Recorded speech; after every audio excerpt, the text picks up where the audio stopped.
কেউ একটু মোটা হইলে কয় তুই মোটুর ঘরের মোটু, কারণ নাক যদি ছোট হয় এরে কয় বোচা, তোর নাক বোচা।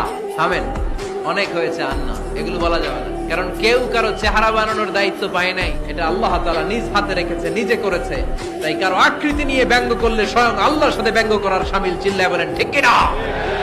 সাহাবারা রাদিয়াল্লাহু তাআলা আনহু আজমাইন, ওনারা জিহ্বা ধরে মাঝে মাঝে জিহ্বার মধ্যে বাড়ি দিতেন আর কাঁদতেন আর বলতেন, জিহ্বা তোর কারণে কিয়ামতের দিন আমরা আল্লাহর কাছে ধরা খেয়ে যাই। এজন্য খবরদার, জিহ্বা আছে বলে যে কোনো কমেন্ট করবেন